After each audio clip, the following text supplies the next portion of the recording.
right, we're back in the flow, everybody. Time to smash it up on a Monday night. The penultimate game of the season is coming on Saturday, but first, we break down the exit of a bye week in which Florida State couldn't possibly lose, and they're on the hunt for 3 more coaches, alongside Irish Novel, managing editor of Warchant.com, also Warchant TV superstar. My name is Tom Lang, and you are watching the Monday Smash presented by State Farm agent Russ Voorhis, one of the OG supporters of Florida State athletics and Warchant.com. We'll talk more about Russ in just a little bit. Everybody gather in. Seeing the numbers go up, hit the like button as you join tonight. Got a lot of big picture stuff to talk about as the countdown is on. Ira, look at this. We're within 13 days, just 4 hours more than 12 days until the off season begins. So your end of the season clock is waning. Will be the next time on the Smash within single digits of this unholy season coming to an end and the real season beginning. How are you tonight? I'm good, man. I feel like it's a countdown till Christmas, and Florida State fans will find out what gifts they have under the tree. With in terms of new coaches on this coaching staff, and it has been. This season's just indescribable what FSU fans have gone through. But as we started talking about when we joked about the countdown clock, I don't know, 2 or 3 weeks ago, it was really that's the last big thing. That's the next big thing, really, for FSU fans to get excited about, because. No matter whether you win 1 or 2 of these last 2 games, the real question, I guess, on everybody's mind is, what can this team look like going forward? And that starts with this new coaching staff.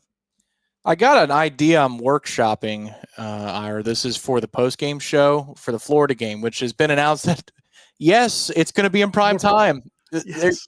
Isn't that great? 7 p.m. or 7:30 kick on Bobby Bowden Field against the Gators.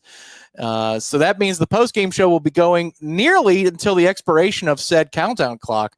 I think at the end of the show, the end of the year, anybody who wants to happen by from staff is welcome to just do a toast to the end of the season. Raise a glass.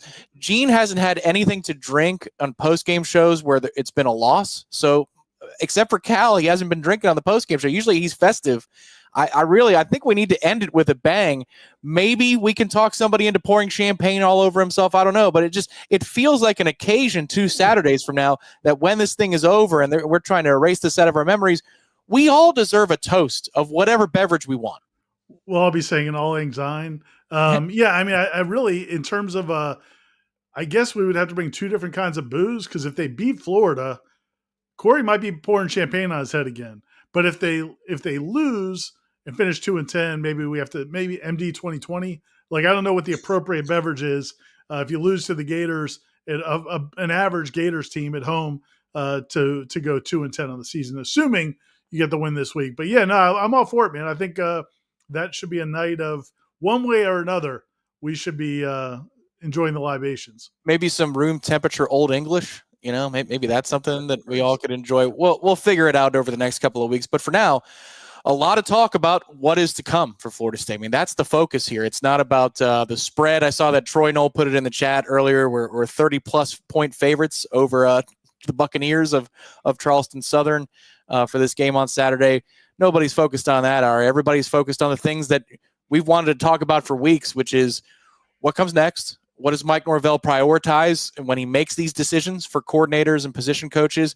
And he gave some window into that today at the press conference. I mean, there were some answers where you kind of got a sense, and then some other answers where he was being cagey. What did you take away from being in that room today?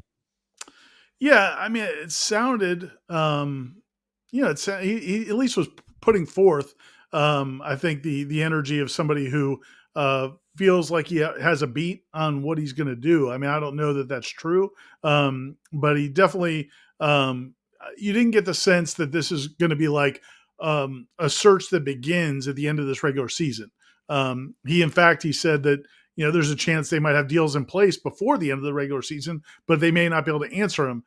They may not be able to announce them until after the regular season, or maybe, after conference championship games a week later. So, and he said he spent a lot of time this past weekend working on, these hires and the selection process. Michael Alford, FSU's AD, last week said they've had a ton of interest from a lot of basically household names for these 3 vacancies. So, it's exciting. I mean, I think from a standpoint of that Mike Norvell's already started this process and he's already vetting people and deciding what he wants, I think is positive. The other thing I think a lot of FSU fans had to like to hear today was him saying that how big of recruiting is going to be a part of those decisions. Because honestly, if you look at when he hired Adam Fuller, I don't think that was a big requirement when he brought Adam Fuller in. He wanted somebody to run the defense, but it was never, not at any point during Adam Fuller's tenure at Florida State, did anybody say, oh, he's going to go get you players. Now he's part of the recruiting process, and he was, he talked to players and he was part of the process, but that wasn't like his forte. Mike Norvell sounded today like he really wants recruiting to be a forte of the new coaches they bring in. And so, that's certainly music to a lot of FSU fans' ears. Well, something you said last week is that it sounded as though there was a bit of a relief factor for Mike Norvell, the way that he was running practices post these decisions. They were kind of hanging over, his head for the end of the season, the responsibility of changing, what he does, the way he does it, and who operates both sides of the football, at least from a coordination standpoint. We all understand that Mike was the play caller this year, but coordinators have a lot of responsibilities, Ira. And when they were running practices that were close to the media, word was you could sense a difference in Mike Norvell. I kind of heard that in his voice today too. Yeah. It seemed like a very different, refreshed Mike Norvell from afar. Again, I'm watching it electronically. I'm not in the room, but night and day from the Monday prior press conference where he has to almost professionally eulogize the guys that he'd worked with for a long period of time. Did you get a sense of maybe just a bit of a different pizzazz and pep in the step from Mike today? Yeah, I mean, I think that, and again, like you said, we were hearing that last week from just him at practice, and from just hearing what he was like around the building. I mean, again, not that he's happy to have to fire people, but he understands he gets a reset now. This is his one chance, probably his only chance as Florida State's head coach, where he can reset this roster, reset this coaching staff, and get a fresh start. And that's got to be liberating, man. Again, when things are going poorly as this season has gone, it probably has probably felt like the weight of the world on Mike Norvell's shoulders, and that's part of the gig. That's why they pay you the big bucks, but it's still not enjoyable.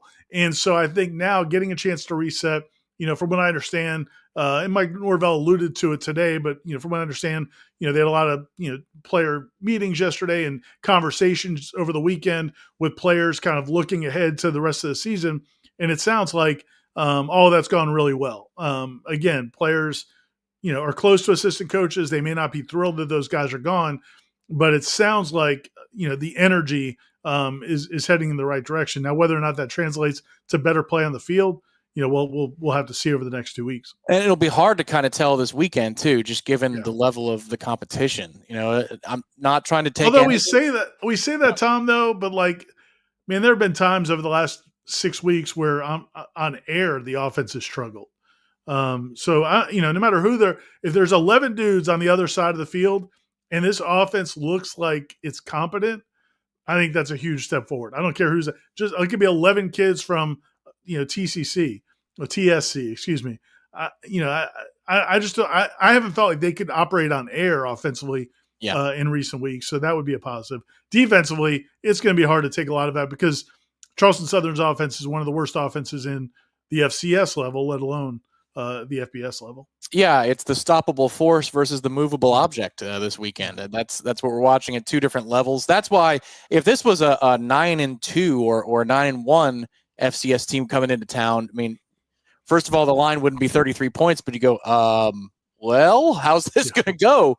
But Charleston Southern is having a very Florida State-like season in their own regard. So we'll see what the energy level is like. And it all begins with practices, too, this week.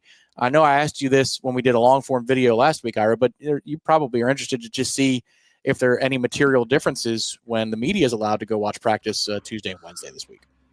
Yeah, I'm really curious to see how that's all going to operate because, first of all, Mike Norvell, as accessible as Mike Norvell makes practices and players for interviews and coaches for interviews, he's not always usually real big in terms of providing injury information, we all know, but also in terms of who's coaching these players right now. He doesn't seem real eager to discuss that. He just says, we've got a plan. We've got several people involved. But, the reality is the only thing I think he's really directly said was that, Gabe Fertitta will basically be running the offensive line. He ran the offensive line those first 3 weeks of the season when Alex Atkins wasn't able to coach on game days. But I really don't know who's coaching the safeties. I'm curious to see that when we go out there, because the way, Pat Surtain is the secondary coach, but he's always handled the corners. The safeties have been with Adam Fuller. I don't know. Is that it could be one of the analysts that they have that may be taking that on.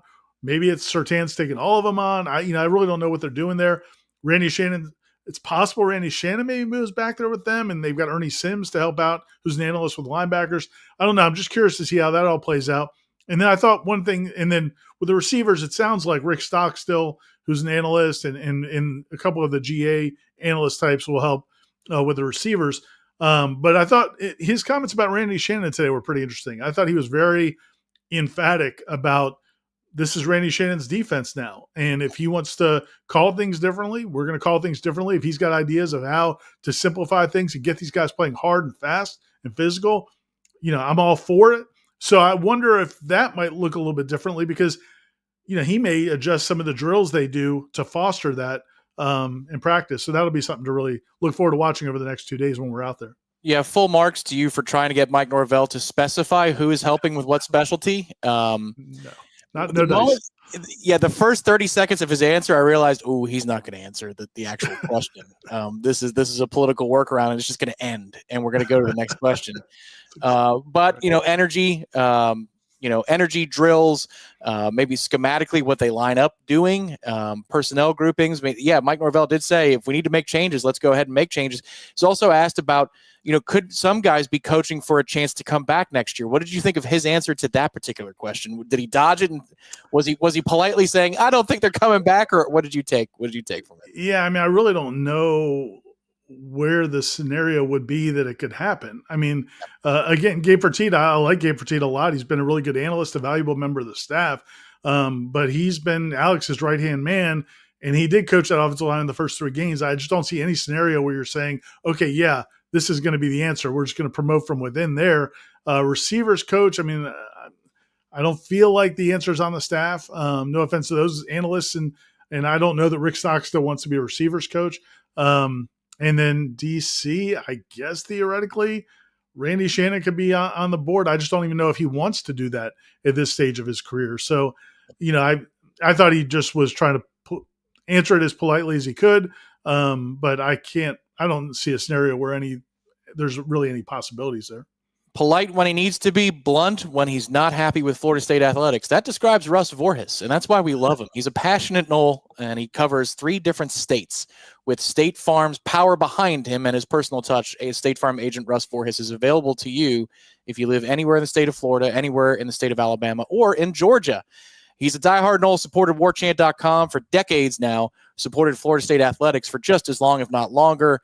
Everything from, Battle's End support to helping endow scholarships. Like Russ Voorhis is extremely invested in Florida State. So if you have any questions about your insurance needs, or you're thinking that maybe, just maybe, the rates that renewed were a little bit too high and you want to explore what somebody else can do for you, State Farm agent Russ Voorhis is the guy to call, Ira. Yeah, the thing I always tell my kids this when they're hiring services or hiring agencies to do different work is that you're the customer. And a lot of times people, especially with insurance, you just kind of ride with whoever you've got. But yeah, you're the customer, and you're certainly within your rights to call around and talk to other people. And we just recommend you give Russ and his staff a call, or go to their website and ask for information online, and see how competitive they are and see how comprehensive a job they are.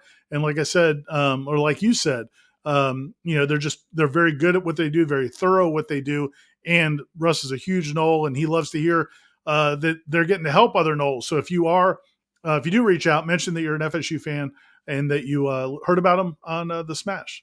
He purchased a URL with his name on it to make it easy for you, russvorhis.com. That's RUSSVORHIS.com.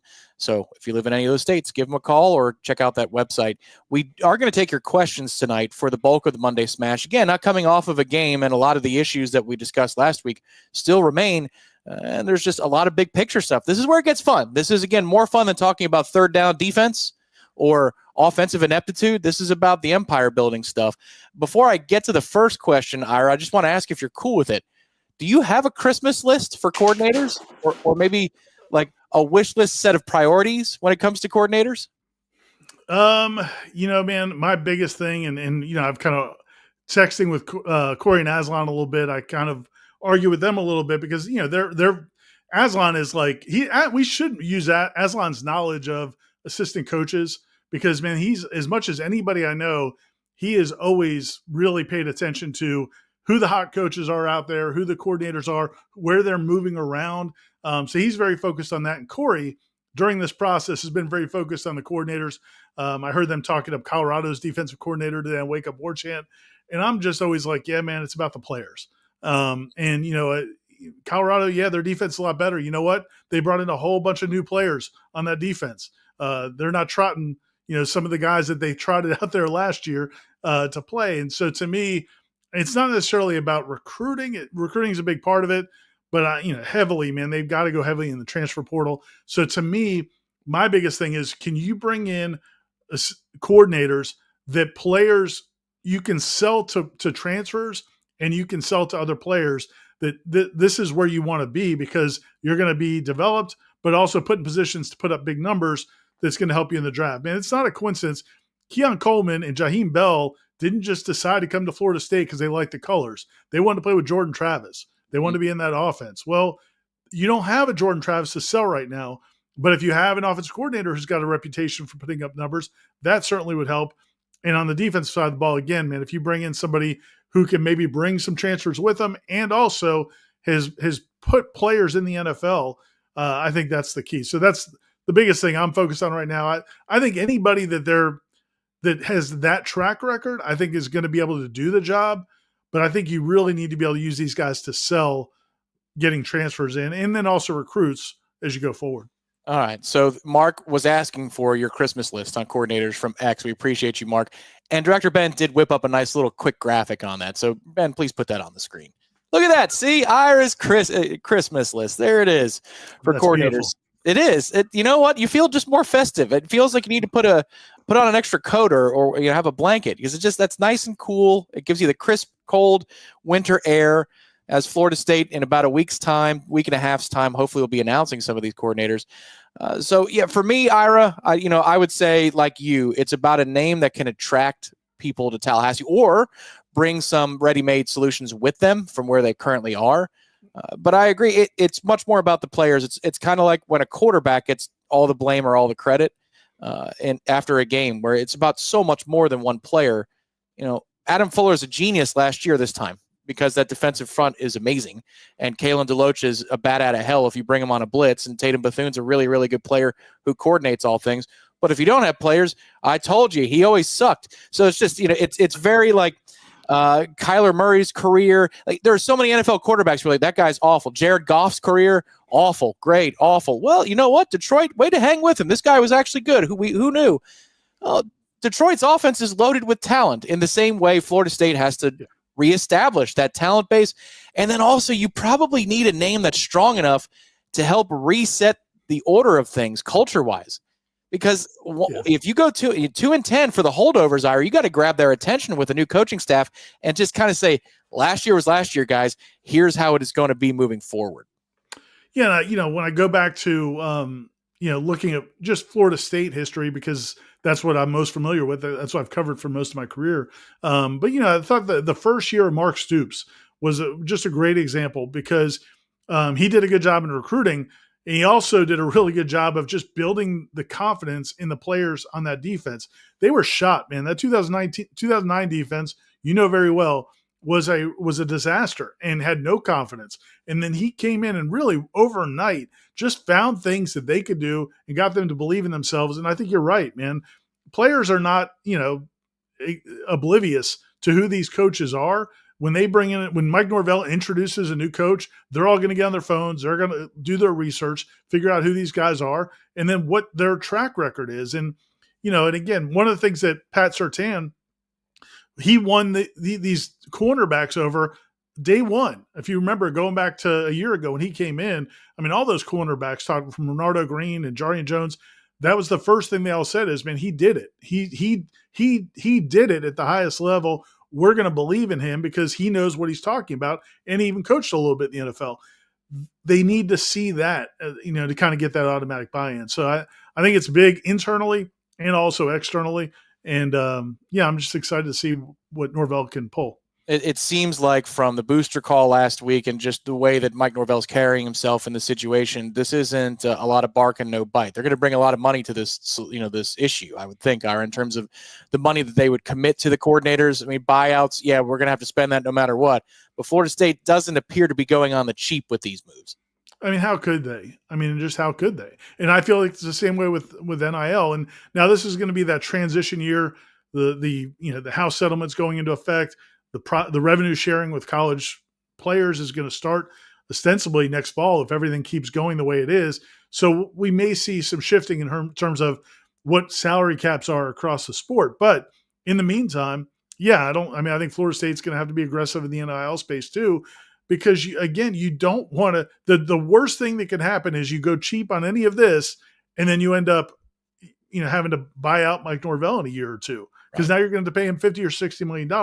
The other side of it is Florida State's never really been cheap with assistant coaches. I mean, they've been paying. When Jimbo Fisher was here, is all the complaints he had. The one thing he certainly could never complain about was what they paid their assistant coaches. It was always one of the top 5 or 6 or 7 highest paid overall coaching staffs in college football, and certainly was very highly compensated this past year. You just got to get the right guys and then pay them.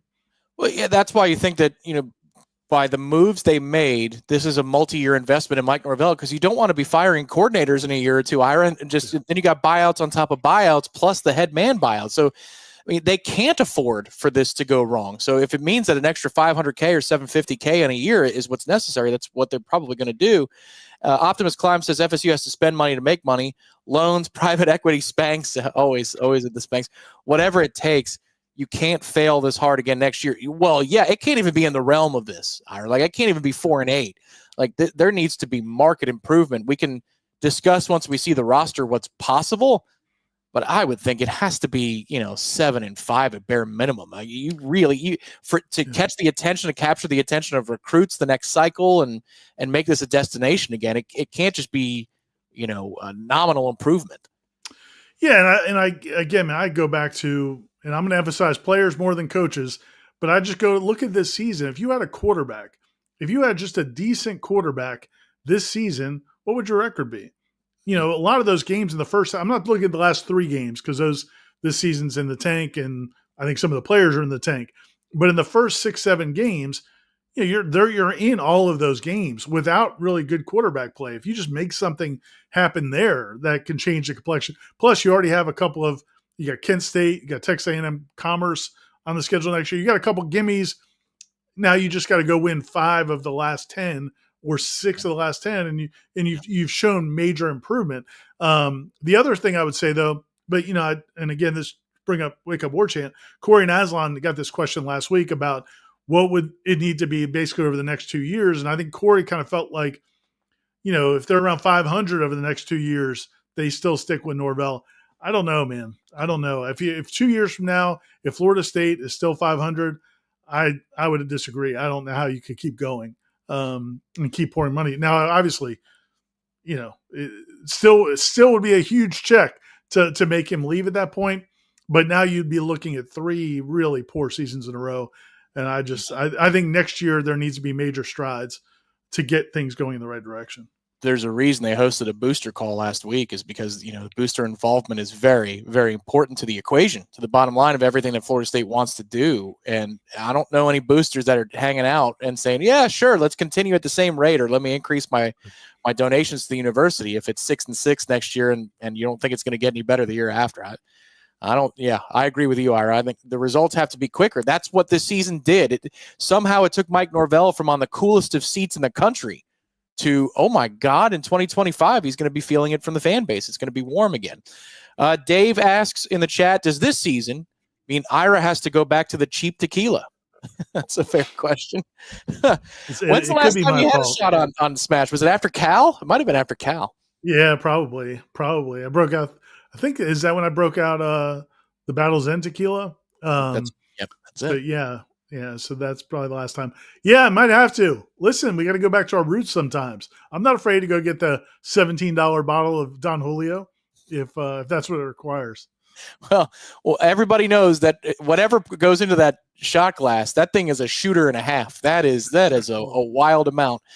Maybe that we could do that for the first postseason after we get down to zeros on that countdown clock. We get all the way down. Maybe the first one after this expires, we could do a little tequila salute here on the Smash.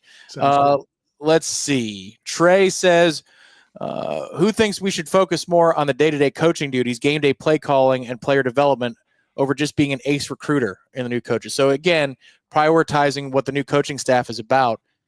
Ira, you're about talent acquisition. Is that a fair way to put it, or what do you think? I am, but not necessarily like what we perceive of naturally like high school recruiting.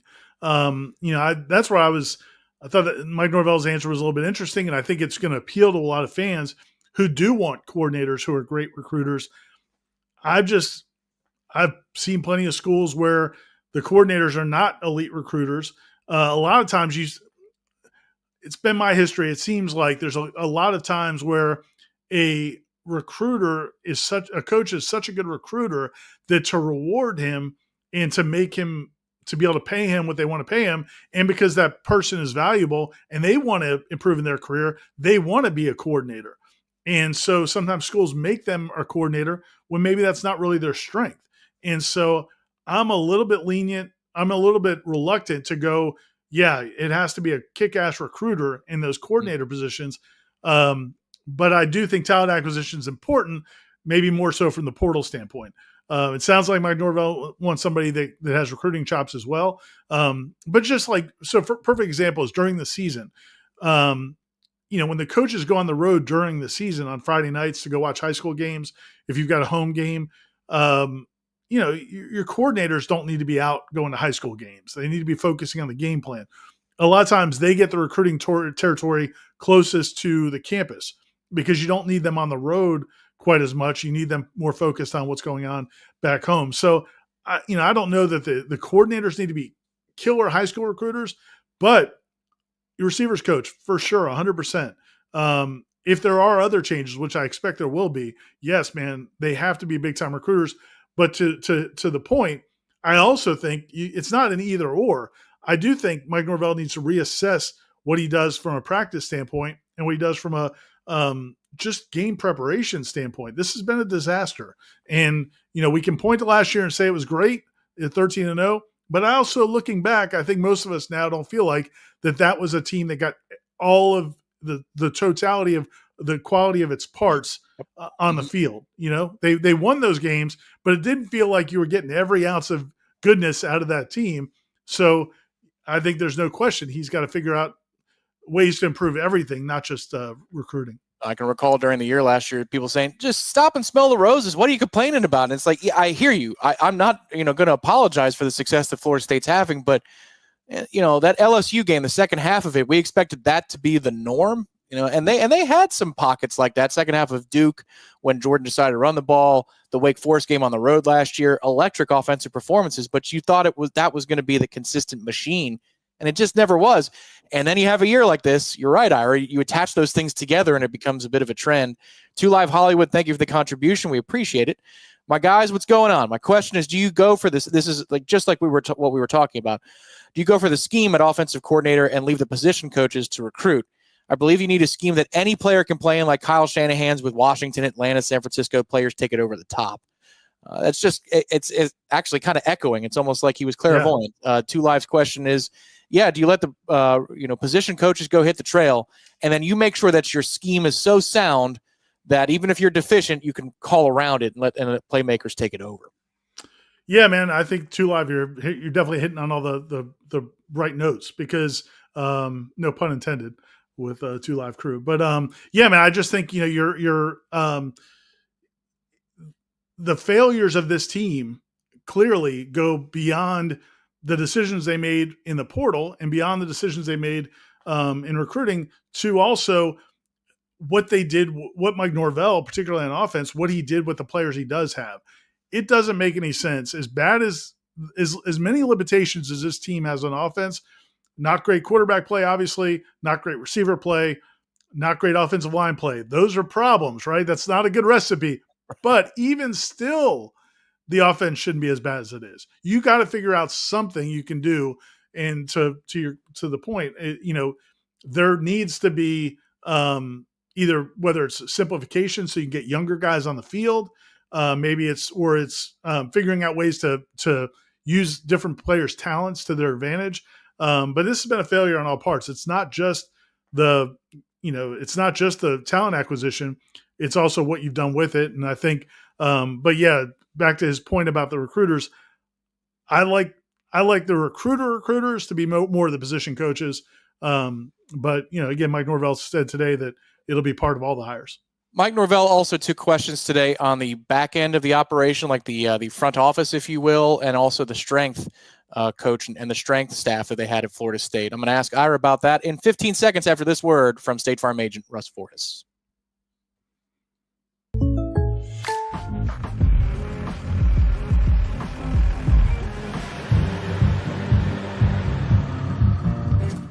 Contact Russ Fortas for an auto quote today. More of your questions coming in a moment here on the Monday Smash presented by State Farm agent Russ Voorhis. Hit the like button and subscribe to Warchant TV. It's absolutely free. We'll tell you about an awesome special we have on the website as well before we sign off. But Ira, that's another thing, when you as a head coach are admitting by dismissing 3 of your assistants, 2 coordinators, that big changes are coming and this isn't idle talk, it's only natural that you're going to get asked about, well, what about this? Is that broken? What about that? Is that broken too? Because you only have 1 win. If you win this week, you've doubled your win total for the season, and we're basically at Thanksgiving. So what did you take from Mike Norvell being asked about the front office, talent evaluation, part of the operation, and also the strength staff? And what did you discern from his answers? Well, he was definitely, I thought, very emphatic about Josh Storms and the strength and conditioning staff. It seemed to me, he did want to say, we're reviewing everything, but he feels confident in that group. That does not surprise me. First of all, Josh Storms and his staff. Josh Storms has been with Norvell back, not before Memphis, back to Arizona State. I mean, they've worked together for a long, long time. They're very connected in terms of what they want to do, what they want to accomplish with their offseason programs. I think Josh Storms is very highly respected in the industry. From what I understand, I've been told this by multiple people. After last season, an NFL team wanted to hire Josh Storms. It ended up not working out, but he's very highly regarded. This is not a case where he just brought a guy from Memphis with him who he just happened to like. I mean, Josh Storms has the credentials.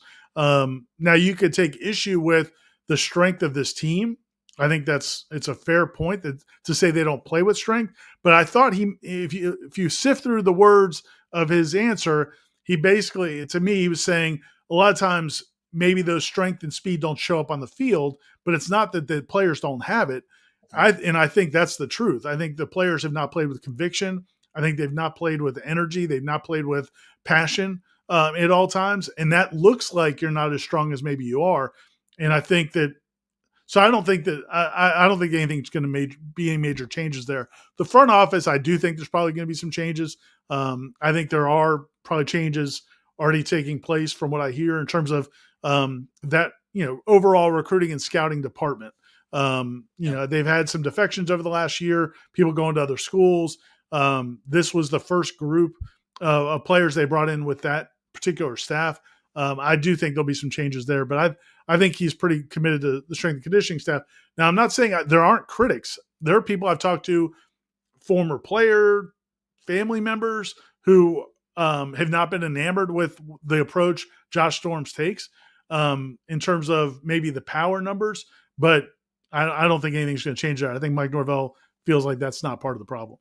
A couple of follow-ups. Number one, you had a great interview last week with Michael Alford, a one-on-one that appeared 2 articles on the site on warchant.com that you can check out right now. But, Alford alluded to conversations he wanted to have with Mike Norvell at the end of the year. Do you think that these are 2 areas that, perhaps he might be speaking on? Because the need for assistant coaches and coordinators is obvious. I don't think they're done. We've all talked about that openly, that we don't think they're done at just 3 job openings year over year. You think that maybe that is something that Michael Alford wanted to discuss with Coach Norvell? Yeah, I wouldn't be surprised at all. I think that, and again, I don't think, and Mike Alford made pretty clear, I thought in those interviews, that even with these decisions, he didn't tell Mike Norvell, you've got to fire these guys. I mean, they worked hand in hand. And so it may be a situation where he'll come say, Coach, I watched this play. I didn't feel like we were strong as some of the teams we were playing against. What are we going to do about that? Or what are we going to do about some of these evaluations? And then he's going to want to hear what Mike Norvell says his plan is going to be. So, yeah, I wouldn't be surprised if both of those topics come up. But again, ultimately, ADs generally don't get into hiring and firing too much on coaches' staffs because it's not really their expertise, to be honest with you. Yeah. Do you think if Mike, this is a second follow-up, if Mike was in a judgment-free zone, which is very hard as a head coach, but you know how you're with your friends, like, it's okay, speak your mind. You think he would roll the players a little bit more if he could and he would be forgiven for it? Like, I need them to care. Do you think he would go someplace like that? Because it does sound, you're right, it does sound at times like he's hinting at that, but he knows he can't say that because it's his job at the end of the day. He kind of hinted at it today. I mean, I think I forgot what I had asked him. I asked him something about I can't remember what I asked him, but he talked about the players knowing they're accountable too. I was asked about the relationship with the offensive linemen, how the older offensive linemen, particularly Maurice Smith, Robert Scott, Darius Washington, those guys who have been here for the whole time Alex Atkins was here. They're older guys, so you think they'd be able to handle it, but Alex Atkins has been their guy for 5 years, 6 years, whatever it is. And so how are they handling it? And one of the first things he said was, they're handling it well. And players also are understanding that they're accountable for this. It was almost like he was saying, listen, guys, if you guys don't play hard and if you don't do everything, your coaches are going to get fired. Like, this is a business. And so, yeah, man, I at the end of the day, I'm sure he feels like that to some degree, but at the end of the day, also, we all know that he brought these players here. Yep. He evaluated these players, and his staff coaches these players. So if they're not performing, that's ultimately on him, and it's a reflection on him. That's on his report card, and he's got to fix it. And that's why I do think – but I think you're going to see the roster, along with this coaching staff, more changes to come. I think you're going to see a ton of changes on this roster. And I think kids are going to have to show over these next 2 weeks whether or not they need to be on this team next season if they want to be. It just goes back to that Monday presser from a while ago. It was such a red flag in retrospect, where Mike Norvell was saying, I've asked these guys, what are you doing away from the time that you're here at practice to invest in getting better? Like, now that just, with the context of 1-9, you're like, man, he just did not like what they weren't doing their homework, or at least what he thought their homework should be. And that tells you by omission too, Ira, that, he didn't have to worry about a Jared Verse, a Braden Fisk, a Jordan Travis, a Jaheim Bell, or Keon Coleman to come prepared to do because they were doing the extra things outside of the mandatory responsibilities of the football team. It just, in retrospect, it makes so much sense. Go ahead. And we'll get to more questions, but I wanted to touch on that. And I know the conversation you and Jeff were having today on the extra show you guys did today, that people can go watch on YouTube. I think this is a unique situation because you guys were talking a lot about how this team clearly has not responded to, that you don't see them playing with the same passion for most of the season that you see on some other teams that with not great records. I think when you look back at the whole picture of this season, I think you see a team that lost a lot of leaders. They had some veterans that I think the coaching staff thought would be leaders that have not been leaders. And then you have a team way underperformed expectations that even the coaching staff had. So now you've got everybody just kind of lost. I think in the program, lost. I don't know that that's the same. I wouldn't go so far as to say that they don't want to play for Mike Norvell or they don't want to play for the staff. I just think that they have been shell-shocked since, if not in Dublin, certainly after BC and Memphis. Like, I think they've questioned everything, and man, that is not the way to play football. You cannot play this sport with doubts, self-doubts, doubts about your coaches. And so that has to be rectified. And, it's a combination of things that led to that. But to me, that's as big a thing as they got to fix. Going back to Dublin, and just that was more on the defense to me that day, where it didn't look like it knew what was coming. And it's like, man, Georgia Tech didn't do anything crazy. There were no tendency breakers. Like, how were you not prepared for this element or that element? You knew all offseason that this is what Tech was going to do, which leads me to believe that they thought just by getting on the plane they were going to win that football game. And it goes back to what we were just saying. Like, you had so many guys on this team that were players on that defense in the past, but not stars. Like, they weren't the reason that defense was good. You know, a lot of these guys on this defense played last season. They lost, I think, 6-7 starters. And I was talking to somebody on the staff recently that I was totally wrong. Like, I thought that because they had some guys with better measurables that they were now bringing in, I thought maybe the defense could be as good or better this year. And man, could we not have been more wrong? Yep. But I think you had a combination of some of those new players were not as good as they thought they were going to be. And then some of those returning players, I think, felt like they were part of that defense that was so good. And it's just going to, like you said, just roll the ball out there. And that's who we are. But it's like, no, man, you guys weren't the dudes on that defense. Braden Fish, Jared Verse, Renardo Green, Tatum Bethune. Those were the dudes on that defense. And Jarian Jones and on and on. And this group, it seems like, kind of just rode, thinking that was just going to continue just because they're still here. Yeah, to me, the play of the year for where it was foreboding was the first play from scrimmage for defense. You know, they go down the field, they score on offense, but you watch the line of scrimmage in the first play from Georgia Tech and Dublin, and it's whoa, holy God, they got blown off the ball. They didn't know what hit them. And the real kicker to the whole situation early, Ira, was that your first two games are ACC games. So when you're 0-2 in the conference, it's like, thanks for playing. Even in the era of a 12-team playoff, you're like, you're done. You know, if it was that you played LSU and one conference opponent, all right, that sucks. That's not ideal, but you could still be in Charlotte when this thing's done. Like, all of that offseason messaging after rebuilding psyches after the snub, all of that rebuilding within a span of 10 days, like, you're done. And here comes Memphis off a bye. Like, good luck.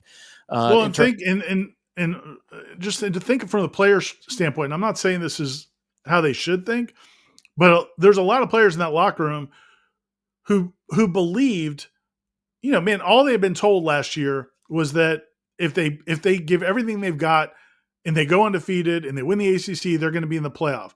And that turned out to be not true. So now there's probably some guys who are wondering, man, these guys, they don't know what they're talking about. Like, how could this even happen? So that leads to some questions.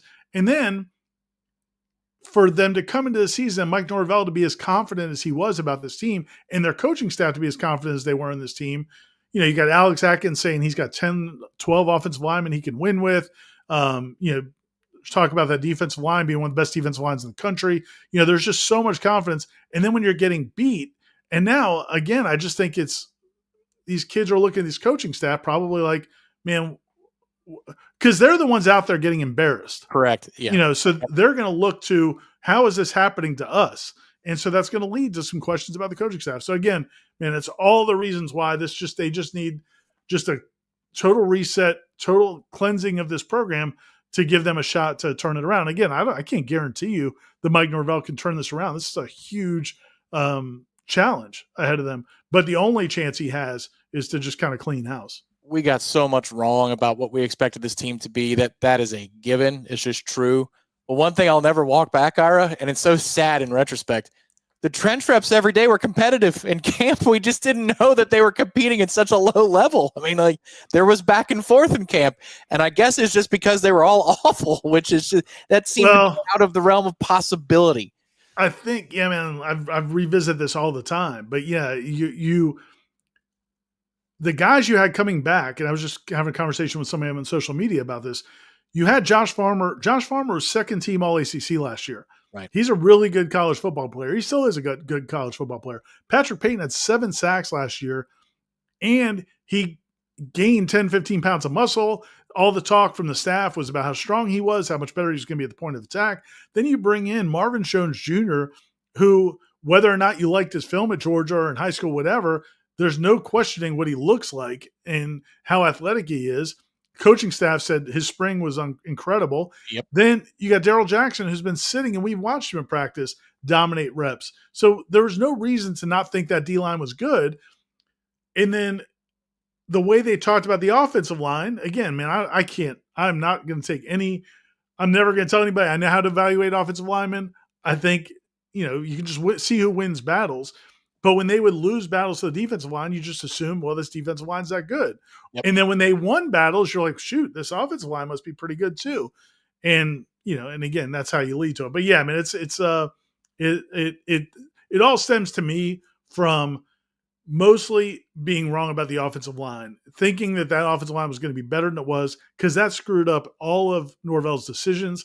If he knew they couldn't run the football and pass protect better, there's no way he signs DJ Uyunglele. Correct. And that just leads to one mistake after another with this offense. That's why it's the opposite of the Midas touch, whatever the lead touch is. Like, whatever led you to that conclusion, that's the thing that you got to soul search. I'm sure he was already doing that probably in the second quarter of the BC game when he had that faraway look in a 7-0 ball game. He's like, well, we can't run the ball. Yeah. We can't run the ball. And if we can't run the ball, we're in deep trouble. This sucks because it's only the second game of the year. Yeah. Z-Chan, thank you so much for the contribution. Do you guys have any info on how I can bet on Charleston Southern and plus 33 or the under, whatever it is? The best I could tell you, Z-Chan, I don't know if it's on Hard Rock. I'm not going to look it up during the show. Just drive across the border from Thomasville down to Florida. You'll be within the GPS range, and you can look it up on the Hard Rock app because that's the only one in Florida. I don't think Georgia's legal, but never lived there. I think he might be asking he can't bet on Florida State. I think what he's saying is he can't bet on Florida State minus 33. Mm-hmm. Why is there any reason he should bet on Charleston Southern with the points? Is the impression I'm kind of getting. Maybe not, or maybe no, or maybe you're reading it the right way. Z-Chan, sorry, man. We read it two totally different ways. If you do want to bet it, yes, come down to Florida, get the Hard Rock app. Maybe he's talking about like the team total under, because 33 means you score 33 and you shut him out. So maybe that's what he's talking about too. Across the border. Come to Hotel Indigo this weekend, Z-Chan, and if you really actually just wanted tech support help, I got you. I'm gonna help you out. Thank you very much for the contribution as always. Let's see. Optimus Climb, what percentage chance do each of you give Mike to get 9+ wins 2 years from now? 2026. Any thoughts are? I'll look up the future opponents, but we know Alabama's one of them because that's a road with Alabama. I'll throw a number out there. 35%. I mean, I don't know how I could go higher than that.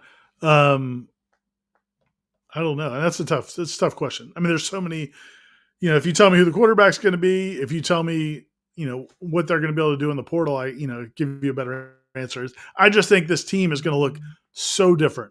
And that Florida State's going to be, I think we've been saying that Florida State may be the first example of what can happen in this era of a team killing it in the portal, winning 23 games over 2 years, 19 straight wins, winning an ACC championship, and then the bottom coming out the next year. Like Florida State may be the canary in the coal mine, like to let people know that this is the era of football we're going into. But just to that point, I think that, this roster is going to look completely different. And so you're going to have a completely, not only a new looking coaching staff, but a whole new roster. I think the roster is going to be probably more than half different next year. And, certainly by the year after that. So it's hard to predict, but if I had to put a number, I'd say, 35, 40%. So a couple of things on that schedule that year. They play Alabama on September 19th. So it's week 3, kind of strange. So they'll have a ramp up to playing Alabama. Florida State also hosts Notre Dame that year. So your out of conference is Alabama, Florida, and Notre Dame for 3 of your games. You travel to Miami that season. You host Clemson. So that is an action-packed schedule. That's why I'll take it down a little bit, but 25%, 20%. Ira is correct. This is a volatile era of college football. Who knows? Dabo might not be the coach at Clemson at that point. Rhett Lashley could be at Clemson or coaching Miami. Like, who the hell knows? It's just Kalen DeBoer could be on the hot seat.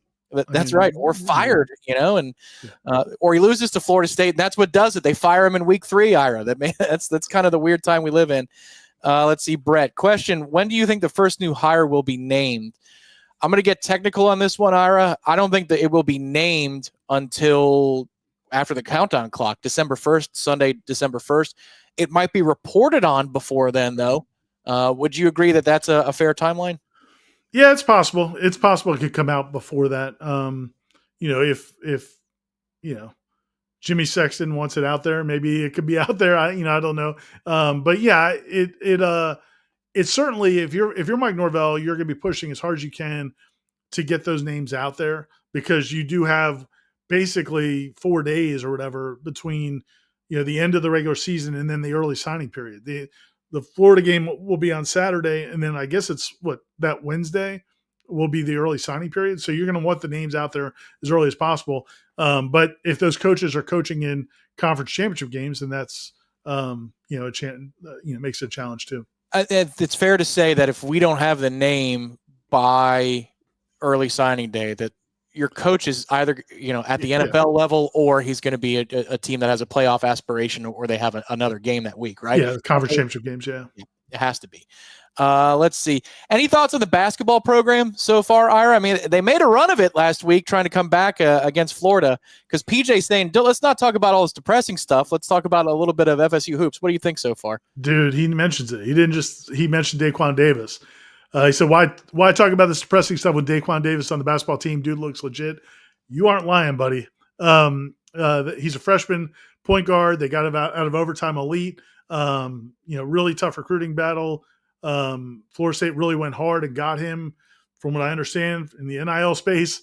And he's big time. I love that kid. I really like this team. I don't know how good it's going to be at the end of the year. I think it's going to be better than a lot of us expected. But what I do like about it is you do have some guys like him that are really competitive. That Daquan, what's cool about him is he's super quick. He can really play. You could see him get confidence as that game went on against Florida the other night, especially in the second half. He started taking the ball to the hole. He'll play through contact, and he's got leadership skills. Like, you could see him telling other dudes where they need to be. And that's something this Florida State basketball team has lacked a little bit the last couple of years, just leadership and competitiveness. And so I like him. I like a bunch of guys on that team. Jameer Watkins didn't play his best against Florida, but I think he's obviously an elite player. So yeah, man, I think this could be a fun team. I like how hard they play. The last couple of years, just going from football to basketball, and then basketball being so bad, was depressing.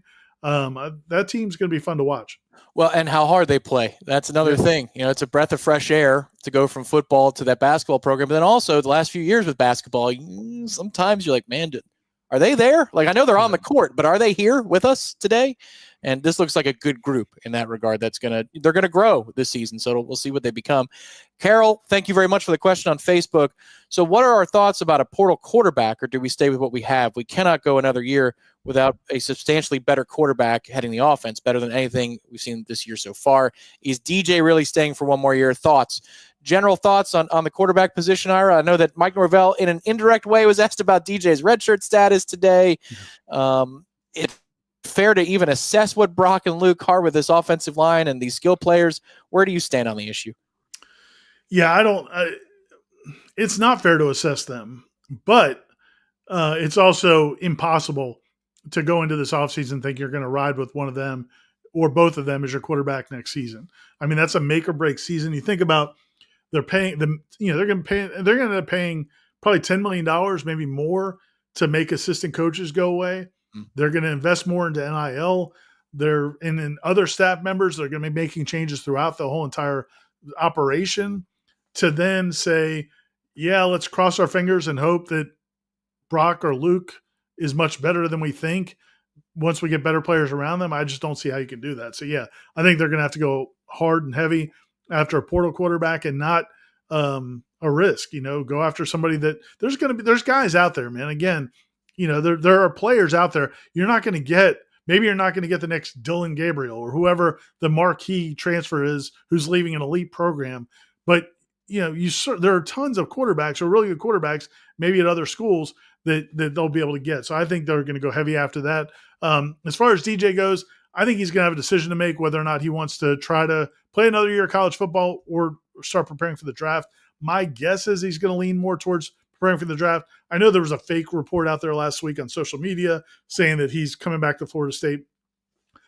I do not expect that. I think it would be really hard for DJ. And I don't blame a lot of the problems on this team in this season on DJ. I don't blame many of them at all. But I just can't imagine how it would be a good situation for him to come back and play before these fans again. He would have to be unbelievable for fans to give him a chance, and I don't think that's going to happen. So I think he'll move on one way or the other, and I think Florida State will go get a transfer quarterback, and if Brock or Luke decides to leave, that they're just going to have to deal with that because they have to win next year. Yeah, What do you think? That fake report was a handle called Gator Boy 69. So yeah, he slapped an On3 logo. Slapped an On3 logo on it. Exactly. Yeah. Always check the handles this time of year, everybody. Anytime there's a trade deadline or in this sports signing day, check the handles, not the logo, not the avatar of the account. It's really important. I think that, Carol, for anybody, just you and me talking, the timing of that quarterback decision will be after it is known who the offensive coordinator is. Right. So it's first dominoes first. I don't think you go make a move on a quarterback or bring one in for a visit without an offensive coordinator being agreed to and having been in that room or on that conference call, whatever it is. That's the next part. Who comes in? What does their offense look like? Is it going to be an offense independent of Mike Norvell? Okay, yes, no. And then who fits in that system? So there's a lot more dominoes that have to fall before we get there. But I do agree with you. This can't be a ramp up next year. I'm not saying it has to be 10 wins, but you have to show material improvement. And specifically on offense, you've got to score points. You're coming off. This is a program that is rooted in offensive success. Some programs are known historically for their defense over the years. Some are known for physical ground and pound running games, and some are known for lighting up the scoreboard. Florida State is a light up the scoreboard program. You're not even averaging 2 touchdowns a game, so you have to get way better year over year. How does Florida State get there? Aha! That's where Warchant.com comes in. It's the 150 special, everybody. The 150 special is $1 for 7 days of access to Warchant.com. If you sign up now, you go to Warchant.com, no promo code needed. It's $1 for a week. Then what's the -50 about, Tom? Oh, yeah, half off an annual subscription. So there you go. Incredible savings over the course of the next, if I do my math right, 372 days. You'll get massive savings on a Warchant.com subscription. $1 for 7 days. Give us a try. Take a look over at the premium recruiting board with all the information that's going on there with the 25 class, coordinator stuff, coordinator hot board talk from Michael Langston, his perspective on who would be a good fit from a recruiting standpoint. But then at the tribal council, this is where everybody is looking at the hot boards for the coaches, Ira, the war room with inside information that you and Gene released last week. All of that information at your fingertips. Excellent columns, excellent features by Ira and staff at Warchant.com. No promo code necessary. Head to Warchant.com. Sign up under that annual category, and there you go. $1 for a week, followed by half off for the year. Doesn't get any better than that, buddy. It definitely doesn't. Good work. Good work. You started making, I wanted to subscribe to read the stuff we're writing. I do. People don't realize. I do, on top of the fact that we get a freebie. That's how much I care about what we do at Warchant.com. The multimedia empire is here on Warchant TV. It's always free. But if you've been on the video channel for a long time and you're like, all right, what's this about? I mean, the next 4 to 6 weeks, Ira, so much transformation. And that'll be the last thing I ask tonight is, what do you think the number is on the roster? I think every one of our shows, we've talked about this. 35, 40, 50 new players. It's going to be a ton on campus next year. Yeah, it's going to have to be. I don't know the exact number. It wouldn't surprise me if it's over 40, could be 50. Again, they're going to be able to go with the new rules. They're going to be able to have 105 scholarship players. That'll be the limit of players on the team. And some of those guys will be guys who are currently walk-ons will get to stay as part of that 105. But I think you're going to have, obviously, seniors are going to be moving on. And then I think there's going to be a bunch of other dudes that they're going to have to, I think this past offseason, we heard a lot of guys were going to be leaving the program, and then a lot of them ended up staying. I just don't think that's going to be the case. I think if guys have been in the system for a couple years and are not producing, not productive, or guys that have been challenging to deal with this year, look, man, when you lose games, you start having problems with attitudes sometimes. You start having problems with guys playing with great effort, showing up on time, doing all their responsibilities. Overall, I think that hasn't been a big problem, but I'm sure there have been certain instances, and those are the guys I think they have to start with and make sure everybody's bought in, everybody believes in what they're doing, and then, again, they have to go really kill it in the portal. And I know people want to see a transition to high school recruiting at some point, and that's got to happen. But at the same time, they have to win. When I say they have to win next year, I'm not saying they have to go 11-1 or 10-2, but they have to be a good competitive program next year. And the only way you're going to do that is if you do some serious work in the portal. Everybody wants granite countertops in their home or their apartment. But if it's on fire, you got to put the fire out first before you can get to those options in the home. And this thing's on fire. That's where the portal comes in. It will be interesting to see how many new hires they make, Ira, to help them evaluate what they want in the portal. What's coming up this week on warchant.com? I could tell everybody that Wake Up Warchant will be available tomorrow in your pod feeds everywhere. Seminole Headlines will be available live tomorrow at 1 o'clock. I know that's a go. Get well, Bryce Cameron. Surgery went well today, so they're all back. Jeff should be good to go tomorrow. But what's coming up on the site side in the next day or two? Yeah, I mean, a lot of recruiting coverage, as you mentioned. I mean, things are really heating up with the early signing period. They've kind of, they're reshuffling some of based on, guys that they've lost in terms of commitments, players that are now higher on their board, or guys that have obviously like Carter Smith, the quarterback, 4-star quarterback. They lost Tramel Jones, so now Carter Smith is the top guy. He'll be coming in for a visit soon. They're going to have a lot of prospects on campus over the next 2 weeks. So Michael and Matt have a lot of content coming on recruiting. And then I think we're going to have some good practice observations over the next couple of days because, again, over the last few weeks, it had gotten really dull because the team's not playing well and it's the same stuff every day. There's going to be a lot to talk about after these next couple of days to see what this interim coaching staff looks like, what changes they're making, and how the players are responding to it going into these two games. And again, this season, there's nothing they can do over these next 2 weeks to salvage the season. But if you do win these next two games, I know a lot of people are thinking Florida is probably going to be a loss at this point. We'll see. But if you can win these next two games, I mean, it just gives you a little bit of juice going into the offseason. Then you make the coaching changes. Then you start getting some portal additions. And you can see a scenario where you start getting excited going into next spring. And, man, that's all we want as college football fans is a reason to be hopeful going into next year. Give me some things to smile about before opening day of FSU baseball. Like, right, Ira? I mean, go ahead, FSU soccer. Go on your run. Great start for them in the NCAA tournament. Go on, FSU softball. Have a great start to your season as well. FSU football. Give some people some things to smile about. Well, we're always glad when you join us here on Warchant TV. Thank you to two contributions tonight from 2 Live Hollywood and Z-Chan. We really appreciate you. Everybody who participates in the chat, you don't ever have to donate to the program, to the cause, but we always appreciate when you do. Thanks for advancing the discussion with all your questions in the chat. Thanks to Director Ben Spicer behind the scenes. And as we sign off and we say thank you to State Farm Agent Russ Forhis, there it is, inside of 12 days plus under 4 hours to go until Ira's end of the season countdown clock strikes 0. It's almost that time for a new era of Florida State football, and don't we all need it? Ira, appreciate it, man. Had fun tonight. Thanks, man. Look forward to it. And now I want to start looking under the tree for those presents. Ben's got me in the mood with that graphic. Well, yes, we'll leave everybody with that graphic tonight. Thanks. Hit the like button on the way out, and we will talk to you very soon on Warchant TV. Good night, everybody.